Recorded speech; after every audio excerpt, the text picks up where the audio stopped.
हम स्टार्ट कर रहे हैं हमारे फर्स्ट फ्लाइट की पोएम नंबर फर्स्ट को।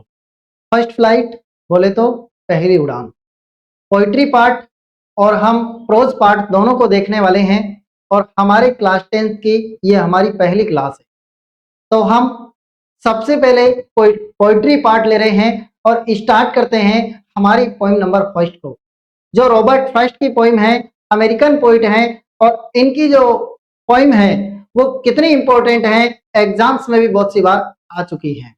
हम देखते हैं पहली जो पोएम है हमारे पास, उसका नाम है डस्ट ऑफ स्नो। डस्ट बोले तो धूल या कण, ऑफ स्नो यानी बर्फ के कणों को देख रहे हैं हम, और बर्फ के कण, बर्फ के टुकड़े डस्ट ऑफ स्नो को देख रहे हैं। तो स्टार्ट करते हैं पोएम को देर न करते हुए। देखना सबसे पहले हमारे पोएम का पहला स्टेंजा किस प्रकार का है। पहला स्टेंजा कैसा है, केवल 2 स्टेंजा है, मात्र छोटी सी पोएम है, इसको आसानी से हम अंडरस्टैंड कर पाएंगे। देखते हैं और स्टार्ट करते हैं। देखो सबसे पहले क्या कहा जा रहा है, देखो आप। The way A crow shook down on me the dust of snow from a hemlock tree। The way यानी तरीका, जिस तरीके से, क्या देखना है, तरीका। द वे जिस तरीके से, एक क्रो एक कौवा, जिस तरीके से एक कौवा, शुक डाउन, शुक का मतलब होता है हिलाना, कौवे ने पेड़ की टहनी को हिलाया, डाउन, और डाउन का मतलब होता है गिराना। कंप्लीट है ये गिराना, ये देखो गिराया। तो द वे ए क्रो, जिस तरीके से कौवे ने, शुक डाउन ऑन मी, मेरे ऊपर, the dust of snow, dust of snow मतलब किसके, बर्फ के कणों को। कंप्लीट है बर्फ के कण या फिर बर्फ की धूल। तो धूल क्या है, कण है। तो जिस तरीके से एक क्रो यानी एक कौवे ने, शुक डाउन ऑन मी, हिलाया, और डाउन यानी गिराए, ऑन मी मेरे ऊपर, द डस्ट ऑफ स्नो यानी बर्फ के कणों को। फ्रॉम है कहां से, हेमलॉक ट्री, एक हेमलॉक के पेड़ से। हेमलॉक ट्री क्या होता है, ये पॉइजन प्लांट है। कैसा, पॉइजन प्लांट है। पॉइजन प्लांट का मतलब एक जहरीला पौधा है। कौन, हेमलॉक ट्री। और जानते हैं आप हेमलॉक ट्री एक जहरीला पौधा कैसे है, जहरीला पौधा है कि इसको पीने से व्यक्ति मर जाता है। हम जानते हैं जो सुकरात है, सुकरात की मौत एथेंस में, किसको, हेमलॉक ट्री को, हेमलॉक ट्री की पत्तियां हैं, इनको पिलाकर उनकी मौत दी गई थी। कैसे, लोगों को भड़काने, अधर्म के खिलाफ इस तरीके से उनपे केस लगा के और उनको मौत दे दी गई सुकरात को एथेंस में। वो किससे, हेमलॉक ट्री का प्याला पिला के। हेमलॉक ट्री नहीं, मतलब हेमलॉक जो ट्री है, इसकी पत्तियों का जो प्याला है उसको पिलाकर मौत दी गई थी। तो इतना खतरनाक पौधा है हेमलॉक ट्री का। ये हेमलॉक ट्री बहुत खतरनाक है साहब, पॉइजन प्लांट है, पॉइजनस प्लांट है, एक जहरीला पौधा है ना। ये जहरीला है, कैसा है, जहरीला। कंप्लीट है, तो इसको कंप्लीट करते हैं। देखो क्या है यहाँ पर, the way A crow Shuk down on me the dust of snow from a hemlock tree. जिस प्रकार हेमलॉक के उस जहरीले पेड़ से कौवे ने क्या किया, उस पेड़ को हिलाया और मेरे ऊपर बर्फ के कणों को गिराया।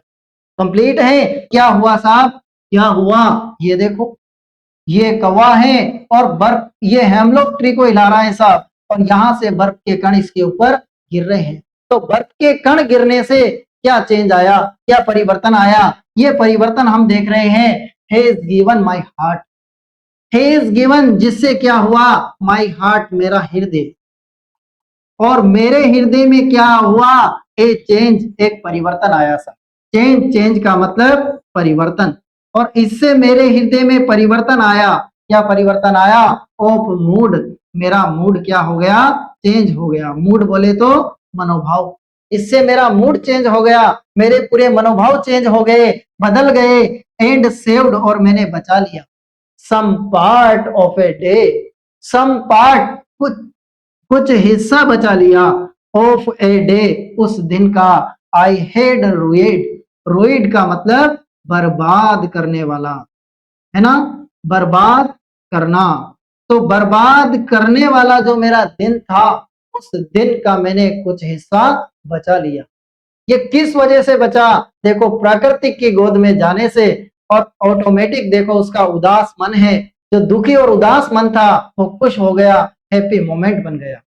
कंप्लीट है। ये रॉबर्ट फर्स्ट की पोइम है हमारे पास, और रॉबर्ट फर्स्ट ये बहुत शानदार पोइट है, नेचुरल पोइट है। इन्होंने प्राकृतिक चीजें को बहुत ज्यादा आइडेंटिफाई किया, प्राकृतिक चीजों को पहले रखा।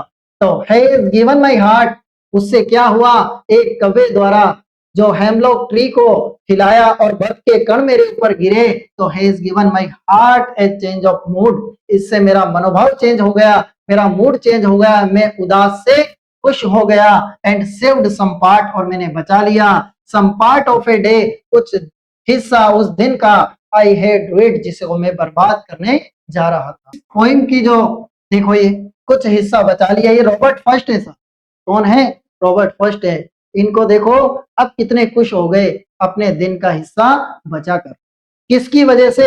एक कवि की वजह से। चलते हैं आगे और हमारी इस पोइम के हम थीम देखते हैं, विषय वस्तु को देखते हैं। क्या है इस पोइम की थीम? देखते हैं। The central theme of the dust of snow, बर्फ के कण। इस पोइम की जो थीम है वो क्या थीम है, क्या विषय वस्तु है? Is the restorative power of nature, प्रकृति का रिस्टोर करना, वापस किसी चीज को पुनर्स्थापित करना। रिस्टोर करते हैं ना, मोबाइल को भी हम रिस्टोर करते हैं, हमारे कंप्यूटर को भी रिस्टोर करते हैं, तो प्रकृति का रिस्टोरेटिव पावर बताया है। रिस्टोरेटिव का मतलब पुनर्स्थापित करने का जो शक्ति है वो बताई गई है।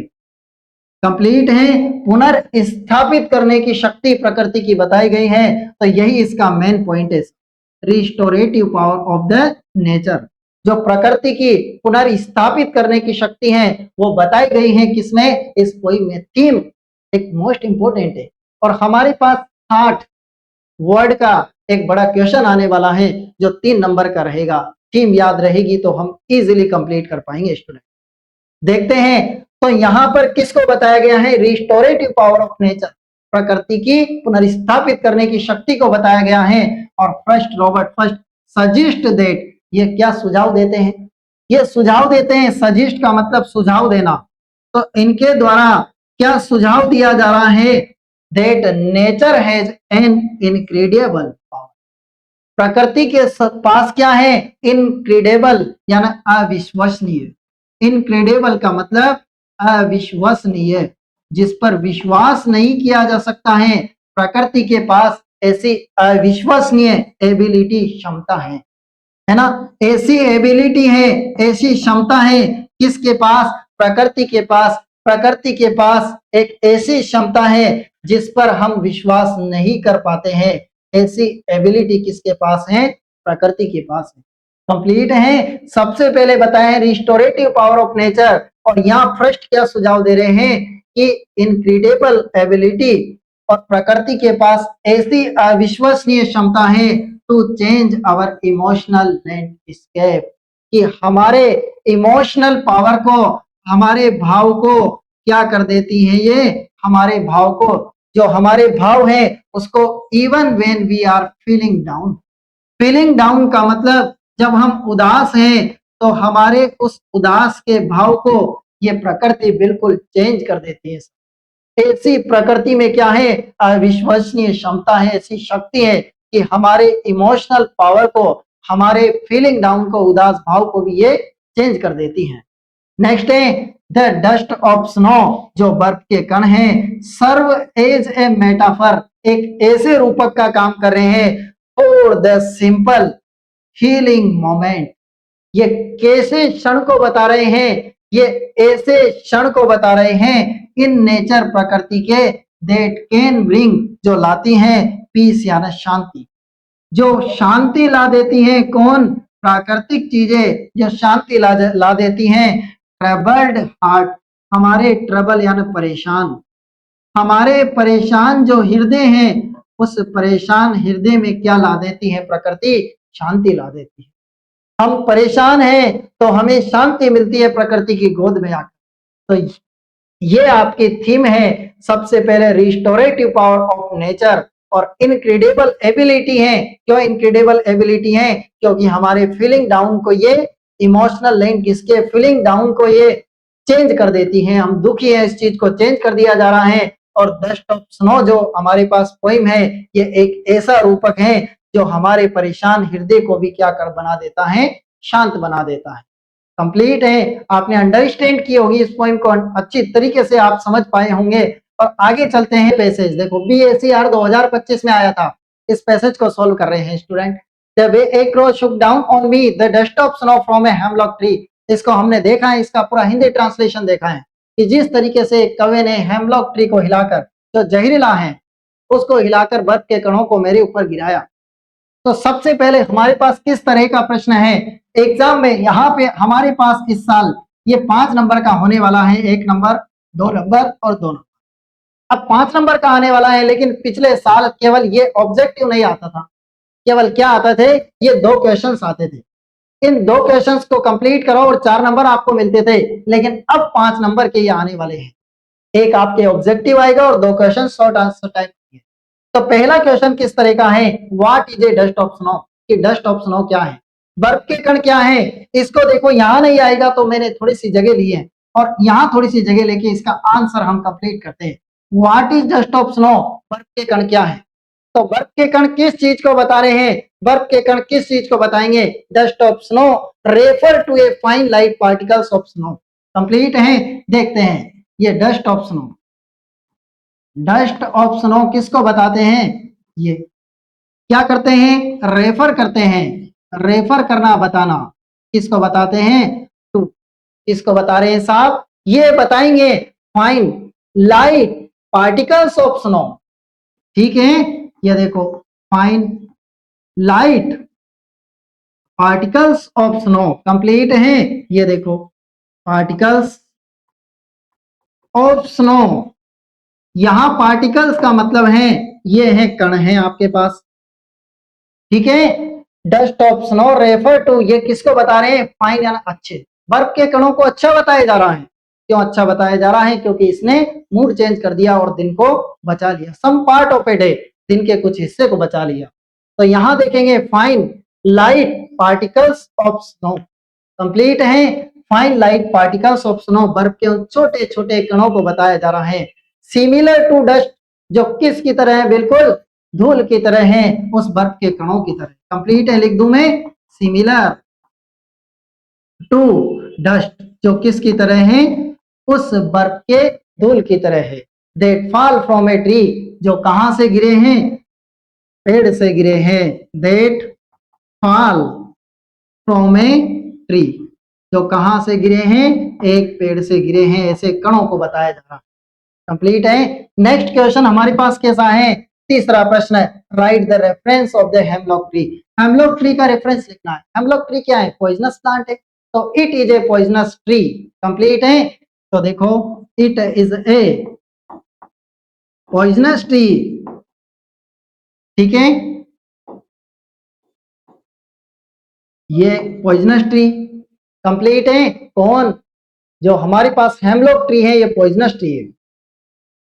फिर देखो ये पॉइजनस ट्री है, कैसा प्लांट है? एक जहरीला पौधा है। And its association with death, और ये किसका प्रतीक है? मौत का प्रतीक है। देखना, एंड इट्स एसोसिएशन, ये एसोसिएशन ASSOCIATION। कंप्लीट है, इट्स एसोसिएशन ऑफ डेथ, ये किसका प्रतीक है साहब? मौत का प्रतीक है। मैंने आपको बताया ना कि सुकरात की मौत किसकी वजह से हुई है? Poisonous plant.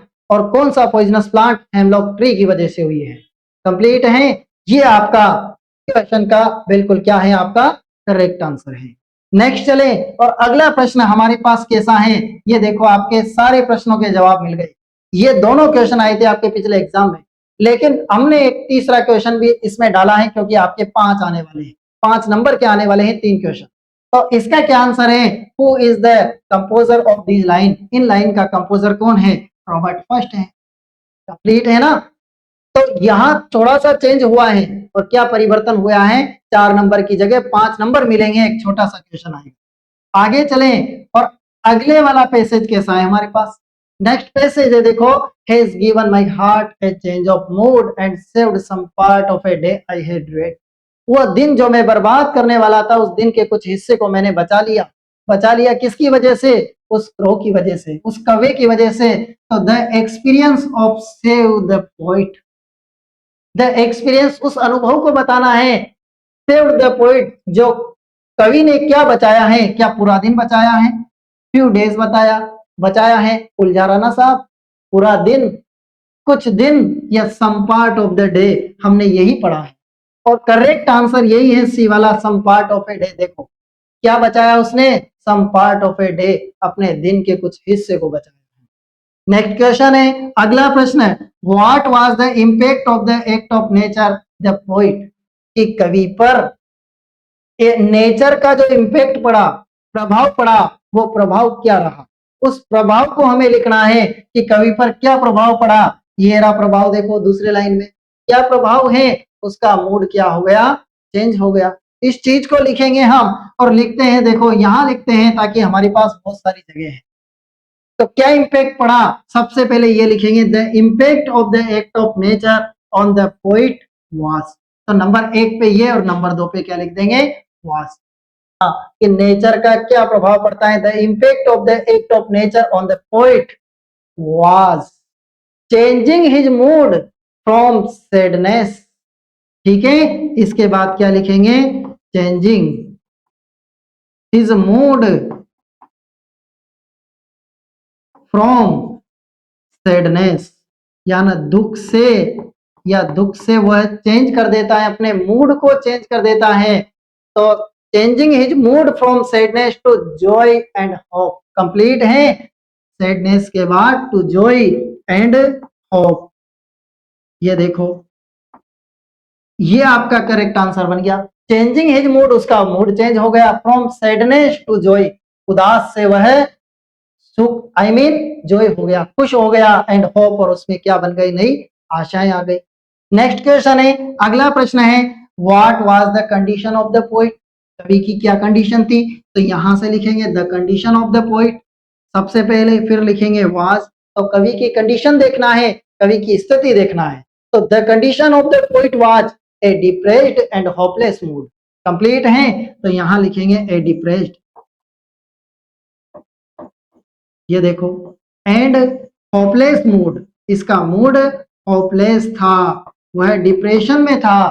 तो क्या लिखा हमने, a depressed and hopeless mood, complete है। आगे व्हाई वाज सो, ऐसा क्यों था? ऐसा इसलिए था, ही वाज फीलिंग दैट, क्या महसूस कर रहा था? देखो, ही वाज फीलिंग, वह महसूस कर रहा था। ऐसा क्यों था? क्योंकि वह क्या महसूस कर रहा था, ही वाज फीलिंग, वह महसूस कर रहा था। क्या महसूस कर रहा था? that he was, that the day was wasted, complete है, that the day was wasted।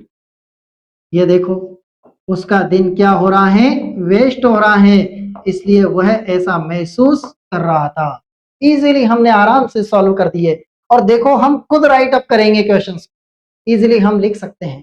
और फिर आगे देखें, हम आगे क्या देखें, हमने इस पोइम को अच्छी तरीके से कंप्लीट किया है। Yes, with best of luck students.